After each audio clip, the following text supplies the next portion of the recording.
दोस्तों, कहानी की शुरुआत एक बच्चे को दिखाते हुए होती है जो कि समुद्र में डूब रहा था क्योंकि एक बहुत बड़े समुद्री राक्षस ने उसके जहाज को डुबा दिया था। अब हमें प्रेजेंट टाइम दिखाया जाता है जहां हम एक छोटी सी बच्ची मेसी ब्रम्बल से मिलते हैं जो कि समुद्री शिकारियों की कहानी बच्चों को सुना रही थी। ये सारे बच्चे समुद्री शिकारियों के ही होते हैं। इनके माँ बाप मर गए थे, इसीलिए राजा इन्हें अपने अनाथ आश्रम में पाल रहा था। मेसी ब्रम्बल उस अनाथ आश्रम से भाग जाती है। अब सीन शिफ्ट होता है और हम जेकब से मिलते हैं जो कि एक शिप जिसका नाम तूफान होता है उसमें होता है, जिसका कैप्टन क्रू होता है। ये लोग उस समुद्री राक्षस रेड ब्लास्टर को मारने के लिए जा रहे थे। उसी की वजह से कैप्टन की एक आंख गई थी। जब वह समुद्री राक्षस इनके सामने होता है तभी समुद्री शिकारियों की एक और जहाज में एक और राक्षस ने हमला कर दिया था, इसीलिए कैप्टन उन्हें बचाने के लिए जाता है। समुद्री राक्षस इन पर भी हमला कर देता है जिसे कैप्टन क्रू मार देता है और उसका सिंग काट लेता है। इनका शिप इस हमले में बहुत ही ज़्यादा टूट जाता है, इसके अंदर पानी आने लगता है, इसीलिए कैप्टन क्रू अपने घर जाने का फैसला करते हैं। रास्ते में हमें पता चलता है कि जेकब वही लड़का है जो कि मूवी की शुरुआत में समुद्र में डूब रहा था, जिसे कैप्टन क्रू ने बचाया था। कैप्टन क्रू जेकब को अपने बेटे जैसा मानते हैं और रेड ब्लास्टर यानी कि समुद्री राक्षस को मारने के बाद वह जेकब को इस जहाज का कैप्टन वाले हैं। जब ये लोग अपने घर पहुंचते हैं तो इनकी स्वागत में पूरा शहर होता है। ये लोग रात में पार्टी करते हैं जहां जेकब मेसी ब्रम्बल से मिलता है जो कि जेकब की बहुत ही ज़्यादा तारीफ करती है कि उसने कैसे एक दिन में 4 राक्षसों को मारा था। जेकब उसे कहता है कि 4 नहीं, मैंने 5 राक्षसों को मारा था।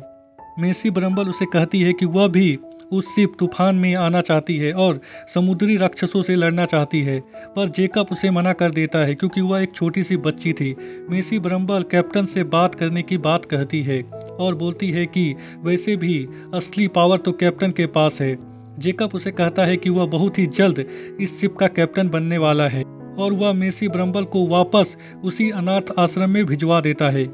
अगली सुबह जब कैप्टन राजा से समुद्री राक्षस के सिंग के बदले पैसे लेने जाता है तो महारानी उसे कहती है कि तुमने रेड ब्लास्टर यानी कि उस समुद्री राक्षस का सिंग लाने का वादा किया था, वह तुम्हारे सामने था, पर तुमने किसी समुद्री कानून के कारण उसे छोड़ दिया। वह कैप्टन को एडमिरल से मिलवाती है और एक बहुत बड़े जहाज को दिखाती है और कहती है कि अब समुद्री शिकारियों की कोई ज़रूरत नहीं है। कैप्टन उसे कहता है कि ये जहाज कभी भी समुद्री शिकारियों की जगह नहीं ले पाएगा। इसी बात को लेकर महारानी और कैप्टन में कहासुनी हो जाती है। कैप्टन जेकब और उसके सारे साथी रेड ब्लास्टर यानी कि उस समुद्री राक्षस को मारने के लिए जाते हैं। वहीं हम शराब के डिब्बे में मेसी ब्रम्बल को देखते हैं जो कि छुपकर यहाँ पर आ गई थी। वह कैप्टन की बहुत ही ज़्यादा तारीफ करती है। जेकब उसे घर वापस भेजना चाहता था पर कैप्टन उसे अपने साथ जहाज में रख लेता है। वह बहुत ही खुश होती है क्योंकि उसका सपना समुद्री राक्षसों से लड़ने का था जो कि पूरा होने वाला था। रात के समय समुद्री राक्षस यानी कि रेड ब्लास्टर इन पर हमला कर देता है जिसे ये लोग रस्सी के सहारे पकड़ लेते हैं। वह राक्षस इनसे दूर भागने लगता है पर रस्सी जहाज से बंधी हुई थी, इसीलिए वह जहाज भी रेड ब्लास्टर के पीछे जाने लगता है। जब राक्षस रस्सी से नहीं छूट पाता तो वह गोल गोल घूमने लगता है जिसके कारण जहाज डूबने लगती है। मेसी ब्रम्बल समुद्री राक्षस की रस्सी को काटने लगती है। कैप्टन उसे रस्सी काटने से मना करता है पर मेसी ब्रम्बल नहीं रुकती। कैप्टन जेकब को मेसी ब्रम्बल को रोकने को कहता है। जेकब देखता है कि अगर रस्सी को नहीं काटा गया तो जहाज डूब जाएगा और इसके साथ हम सारे लोग मारे जाएंगे, इसीलिए वह मेसी ब्रम्बल को नहीं रोकता। जेकब और वह लड़की दोनों ही पानी में गिर जाते हैं जहां वह राक्षस इन्हें पानी के अंदर से देख रहा होता है। कैप्टन जेकब को उस लड़की को जहाज में लाने को कहता है ताकि वह उसे मार सके, पर जेकब उसे जहाज में नहीं लाता तो कैप्टन उस लड़की पर पिस्तौल तान देता है। तभी वह राक्षस पानी के अंदर से आता है और जेकब और मेसी ब्रम्बल को अपने मुंह के अंदर ले लेता है और वहां से चला जाता है। कैप्टन और उसके साथियों को लगता है कि जेकब और वह लड़की मर गई और कैप्टन की शिप तूफान भी बहुत ही ज़्यादा टूट गया था।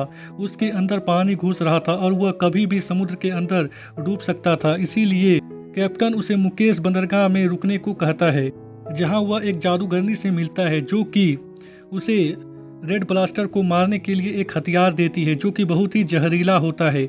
इसके बदले कैप्टन अपनी सारी खुशियां यानी कि तूफान को गिरवी रख देता है। वहीं हम समुद्री राक्षस को देखते हैं जो कि जेकब और उस लड़की को एक आइलैंड में छोड़ देता है जहां बहुत सारे समुद्री राक्षस होते हैं। मेसी ब्रम्बल एक छोटे से राक्षस को पेट बना लेती है।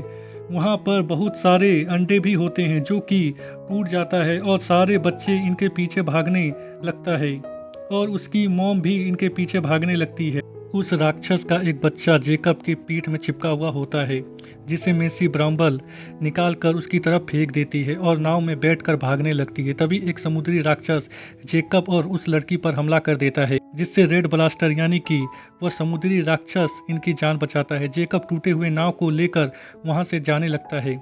मेसी ब्रम्बल उसे कहती है कि रेड ब्लास्टर ने हमारी जान बचाई, वह हमारी मदद कर सकता है और जेकब को उसकी बातों पर भरोसा नहीं होता।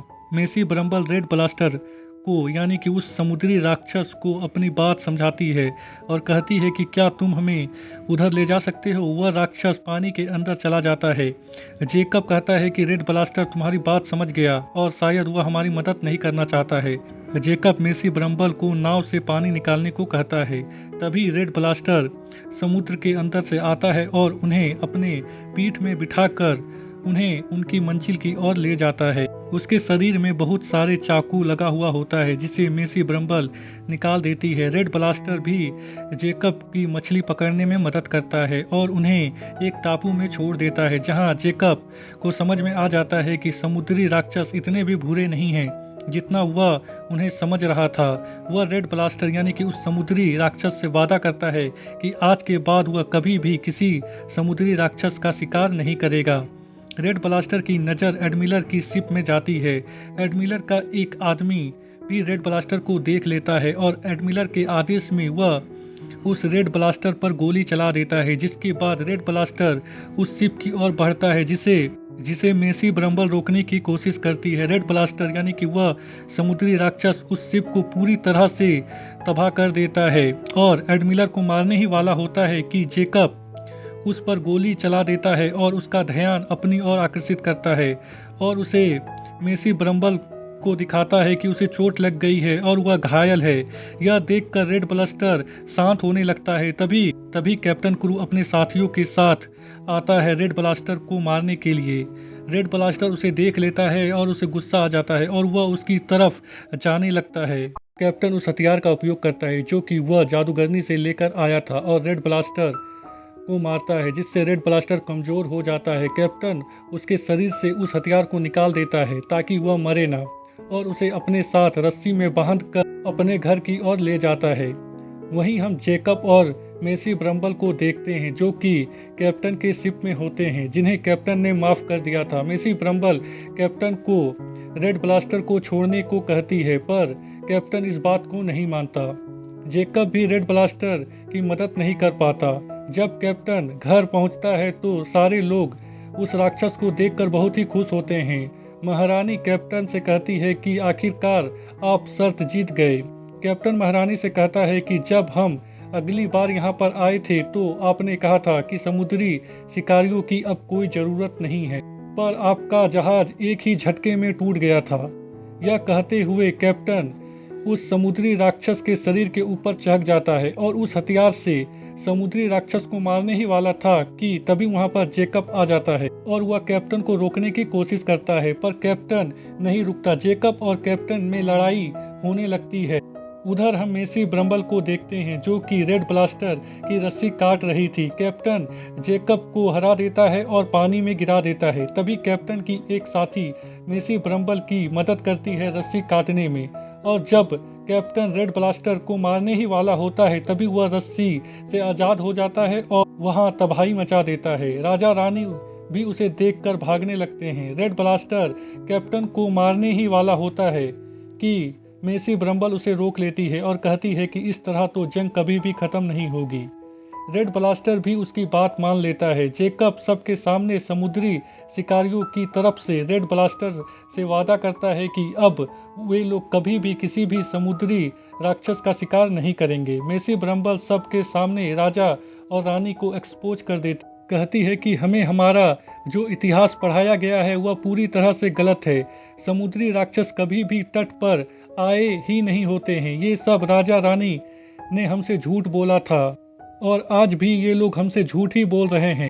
हमारी और राक्षस की कुर्बानी इस राज्य को अमीर बनाता रहा। राजा रानी इस राज्य में राज करते रहे और जब राजा मंत्री को मेसी ब्रम्बल को गिरफ्तार करने को कहता है तो मंत्री उसकी बात नहीं मानता। राजा रानी ये हैं और वहाँ से चले जाते हैं। जनता भी रेड ब्लास्टर को वहाँ से जाने देने को कहती थी। रेड ब्लास्टर, जेकब और मेसी ब्रम्बल वहाँ से चले जाते हैं। समुद्री राक्षस के इलाके से अब कोई भी जहाज नहीं गुजरता और न ही समुद्री राक्षस दूसरी तरफ आते हैं। जेकब और मेसी ब्रम्बल अब एक साथ एक परिवार की तरह रहने लगे हैं और यह मूवी यहीं पर ख़त्म हो जाती है।